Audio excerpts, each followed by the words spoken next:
আপনার ছোট্ট ভুলে আপনি বাদ পড়ে যেতে পারেন আপনার স্বপ্নের কাঙ্ক্ষিত জায়গা থেকে। আপনি যদি আজকের ভিডিওটা ফার্স্ট টু লাস্ট দেখে থাকেন তাহলে আশা করি আপনার এই কাগজপত্র কি করতে হবে, আপনার করণীয় কি, এগুলো নিয়ে আপনার কোনো টেনশনই থাকবে না। আপনি ইজিলি সবকিছু ম্যানেজ করে ফেলতে পারবেন। আসসালামু আলাইকুম।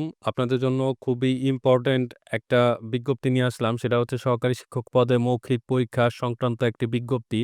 তো এটা ২২ জানুয়ারি ২০২৬ অর্থাৎ গতকালকে এটা একটা নোটিশ হিসেবে দেওয়া হইছে। আমি আপনাদের সামনে এই নোটিশটা তুলে ধরছি এবং এইখানে আপনাদের কি করতে হবে আমি একদম ফার্স্ট টু লাস্ট সবকিছু বুঝিয়ে দিব। তো আজকের ভিডিওটা আপনি অবশ্যই সম্পূর্ণ দেখবেন। নয়তো আপনার ছোট্ট একটি ভুলের জন্য আপনি বাদ পড়ে যেতে পারেন ভাইবা থেকে। তাহলে চলুন আমরা এখন ভিডিওর মূল অংশে প্রবেশ করি। এত দ্বারা সরকারি প্রাথমিক বিদ্যালয়ে সহকারী শিক্ষক নিয়োগ ২০২৫ এর লিখিত পরীক্ষার ফলাফলের ভিত্তিতে মৌখিক পরীক্ষার জন্য নির্বাচিত প্রার্থীগণের অবগতির জন্য জানানো যাচ্ছে যে আগামী ২৮ জানুয়ারি ২০২৬ থেকে ৩ ফেব্রুয়ারি ২০২৬ তারিখ পর্যন্ত জেলা পর্যায়ে মৌখিক পরীক্ষা অনুষ্ঠিত হবে। তার মানে ইতিমধ্যে কিন্তু তারা ডেট দিয়ে দিছে, ডেট অ্যানাউন্স করে দিছে। অর্থাৎ ২৮ জানুয়ারি ২০২৬ থেকে ৩ ফেব্রুয়ারি ২০২৬ পর্যন্ত এই মৌখিক পরীক্ষা অনুষ্ঠিত হবে। জনপ্রশাসন মন্ত্রণালয়ের স্মারক নং, এখানে জনপ্রশাসনের স্মারক নাম্বার দিয়ে দিছে। তারিখ ২২ জানুয়ারি ২০২৬ এর প্রাথমিক গণশিক্ষা মন্ত্রণালয়ের স্মারক নাম্বার, এখানে হচ্ছে তারা স্মারক নাম্বারটা দিয়ে দিছে যেহেতু এটা একটা সরকারি বিজ্ঞপ্তি। তারিখ ২২ জানুয়ারি মোতাবেক যে সকল জেলায় পরীক্ষার্থীর সংখ্যা বেশি সেই সকল জেলায় একাধিক ইন্টারভিউ বোর্ডের মাধ্যমে মৌখিক পরীক্ষা গ্রহণ করা হবে। তার মানে আপনার জেলাতে যদি প্রার্থীর সংখ্যা বেশি থাকে তাহলে সেক্ষেত্রে ভাইভা বোর্ড একাধিক হতে পারে। মৌখিক পরীক্ষার জন্য নির্বাচিত প্রার্থীগণকে অনলাইনে আবেদনের আপলোডকৃত ছবি, যেটা আমি গত ভিডিওতে বলেছি, আবেদনের কপি, এরপর সংশ্লিষ্ট ইউনিয়ন পরিষদের অথবা চেয়ারম্যানের অথবা সিটি কর্পোরেশনের কাউন্সিল কর্তৃক নাগরিক সনদপত্র। মোট কথা হচ্ছে আপনার নাগরিক সনদপত্র নিয়ে যেতে হবে আপনি যে বাংলাদেশের নাগরিক এটা ভেরিফাই করার জন্য। এরপর হচ্ছে জাতীয় পরিচয়পত্র, এরপরে লিখিত পরীক্ষার প্রবেশপত্র। এগুলো আপনারা অবশ্যই নোট করবেন। আপনাদের যদি সমস্যা হয় তাহলে আপনারা গত ভিডিওটা দেখতে পারেন। মুক্তিযোদ্ধা, শহীদ মুক্তিযোদ্ধা ও বীরাঙ্গনার সন্তানদের কোটায় আবেদনকারী প্রার্থীর ক্ষেত্রে সরকারের সর্বশেষ সিদ্ধান্ত অনুযায়ী মুক্তিযোদ্ধা বিষয়ক মন্ত্রণালয় কর্তৃক প্রদত্ত মুক্তিযোদ্ধার গেজেট ও মুক্তিযোদ্ধার সাথে সম্পর্ক সনদের সত্যায়িত কপি।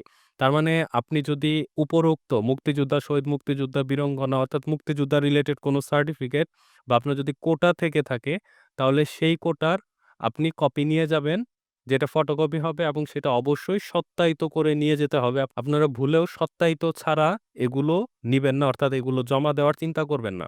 যদি আপনি কোনোভাবে সত্যায়িত ছাড়া আপনি এগুলা জমা দেন, আপনার কাগজপত্রগুলো কিন্তু সাথে সাথে রিজেক্ট হয়ে যাবে। এজন্য এই জিনিসটাতে খুবই অ্যালার্ট থাকবেন। আপনার ছোট্ট ভুলে আপনি বাদ পড়ে যেতে পারেন আপনার স্বপ্নের কাঙ্ক্ষিত জায়গা থেকে।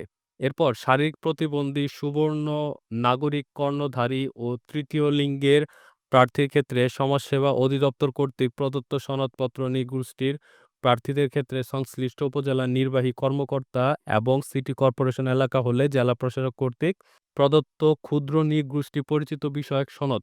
তার মানে এখানে কিন্তু বেশ অনেকগুলো সনদের কথা বলা হয়েছে। আমি আপনাদেরকে খুব সুন্দরভাবে ক্লিয়ারিফাই করার চেষ্টা করেছি। আপনারা এগুলো সব নোট ডাউন করবেন। আপনারা এগুলো সব আজকেই প্রিপেয়ার করে ফেলবেন। এরপর আপনারা জমা দিবেন। কবে জমা দিতে হবে এটাও আমি বলতেছি। এবং শিক্ষাগত যোগ্যতার সনদসহ অন্যান্য প্রয়োজনীয় কাগজপত্র ন্যূনতম নবম গ্রেডের গেজেটেড কর্মকর্তা কর্তৃক সত্যায়িত করে ২৭ জানুয়ারি ২০২৬ তারিখের মধ্যে স্ব জেলা প্রাথমিক শিক্ষা অফিসে আবশ্যিকভাবে জমা দিয়ে প্রাপ্তি স্বীকারপত্র গ্রহণ করতে হবে। তার মানে আপনি যেটা জমা দিয়েছেন এটার কিন্তু আপনাকে একটা তারা ডকুমেন্ট দিবে। আপনার এই ডকুমেন্টটা কিন্তু ভাইভাতে লাগবে। আমি বারবার বলছি, আপনি যখন জমা দিবেন তারা আপনাকে একটা ডকুমেন্ট দিবে। সেই ডকুমেন্টটা কিন্তু অবশ্যই ভাইভা বোর্ডে আপনাকে দেখতে চাবে এবং সেই সাথে ভাইভা বোর্ডে সকল মূল কপিগুলো কিন্তু আপনি নিয়ে যাবেন। আপনি এখানে যে সত্যায়িত কপিগুলো দিচ্ছেন সেগুলোর মূল কপিগুলো আপনার অবশ্যই নিতে হবে। আমি এগুলো আস্তে আস্তে আরো সবকিছু ক্লিয়ার করছি। হুম? তো এখানে বিষয় হচ্ছে আপনার যে কাগজগুলো আছে এগুলো ন্যূনতম মিনিমাম নবম গ্রেডের গ্যাজেটেড কর্মকর্তা কর্তৃক অর্থাৎ নবম গ্রেডে কর্মরত আছে এমন গ্যাজেটেড কর্মকর্তা থেকে আপনি এটা অবশ্যই সত্যায়িত করে নিবেন। এটা হচ্ছে মাস্ট। এটা আপনার করতেই হবে। এখানে আপনারা কাইন্ডলি বিন্দু পরিমাণ ভুল করবেন না। আমি চাই আপনাদের কাগজপত্রে যেন বিন্দু পরিমাণ ভুল না থাকে। গেজেটেড কর্মকর্তা কর্তৃক সত্যায়িত করে ২৭ জানুয়ারি ২০২৬ তারিখের মধ্যে জেলার প্রাথমিক শিক্ষা অফিসে আ আবশ্যিকভাবে জমা দিয়ে প্রাপ্তি স্বীকারপত্র গ্রহণ করতে হবে। তার মানে আজকে হচ্ছে ২৩ তারিখ, আজকে হচ্ছে শুক্রবার। আপনারা ২৭ তারিখের মধ্যেই এগুলো প্রাথমিক শিক্ষা অফিসে ধরেন আপনি যদি যশোরের হন, তাহলে যশোরের যে জেলা প্রাথমিক শিক্ষা অফিস আছে, আপনি সেখানে দিবেন। আপনি যদি ব্রাহ্মণবাড়িয়া হন, তাহলে ব্রাহ্মণবাড়িয়ার প্রাথমিক শিক্ষা অফিসে জমা দিবেন। এই ক্ষেত্রে কেউ কোনো ভুল করবেন না। আর যদি কারো বুঝতে সমস্যা হয় বিন্দুমাত্র, তাহলে অবশ্যই কমেন্ট করবেন। জেলা প্রাথমিক শিক্ষা অফিসে সকল সনদ ও প্রয়োজনীয় কাগজপত্রের ফটোকপি সত্যায়িত, এখানে কিন্তু তারা লিখে দিচ্ছে সত্যায়িত জমা প্রদানের সময় উক্ত কাগজপত্রের মূল কপি জেলা প্রাথমিক শিক্ষা অফিসারকে প্রদর্শন করতে হবে। তার মানে আপনি যখন জমা দিবেন তখন কাগজপত্রের মূল কপি কিন্তু অফিসারকে দেখানো লাগবে। অফিসার যদি দেখতে চায় আপনি অবশ্যই দেখাবেন। তবে আপনার জমা দেওয়ার সময় আপনি অবশ্যই মূল কপিগুলো সব নিয়ে যাবেন। যে কপিগুলো আপনি ভাইবা বোর্ডে নিয়ে যাবেন সেই কপিগুলো আপনি অফিসারকে দেখাবেন।